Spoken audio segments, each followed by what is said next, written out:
Chapitre 3. L'utilisation de l'immunité adaptative en santé humaine.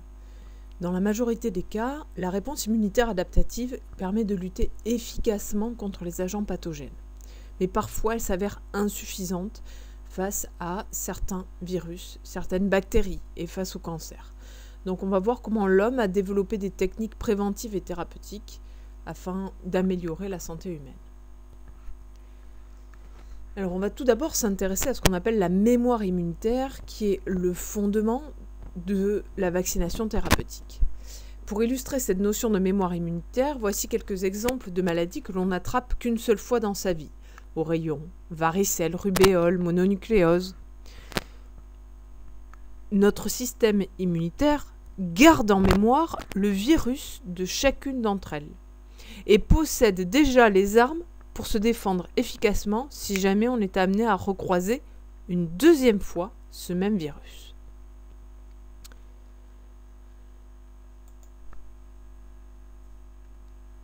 Essayons de comprendre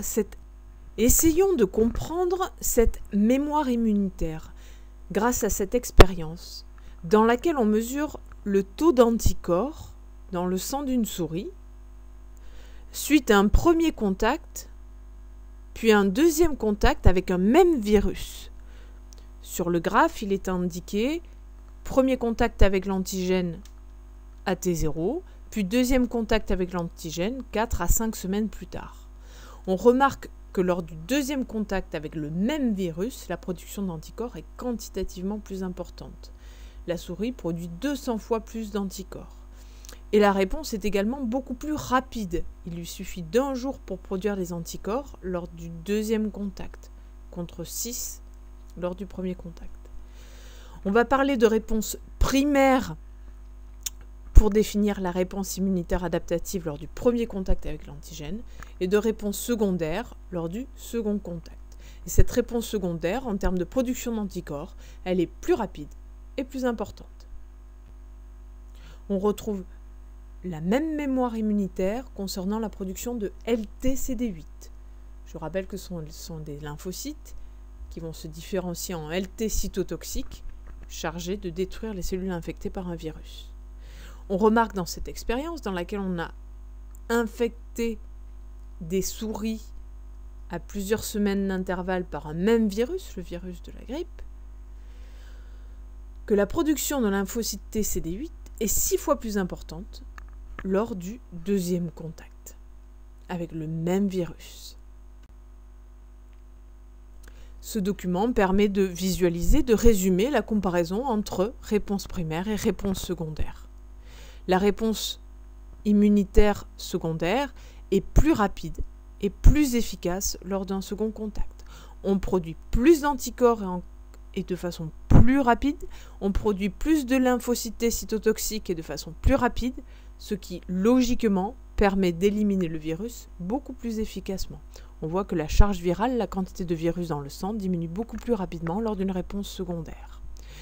Notre système immunitaire garde en mémoire un virus donné, ce qui lui permet d'y répondre plus efficacement.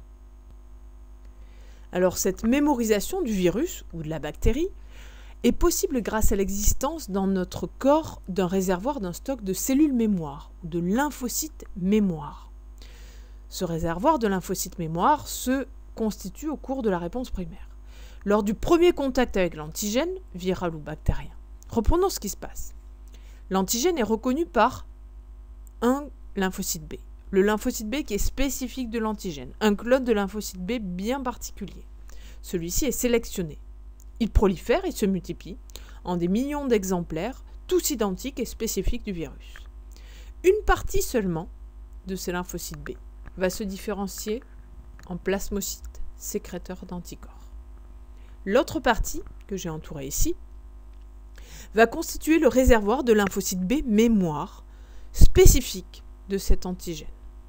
Ces cellules mémoire sont très nombreuses et elles ont une longue durée de vie, plusieurs mois voire plusieurs années. Reprenons ce schéma bilan du chapitre 2 et on voit qu'il en est de même pour les lymphocytes T.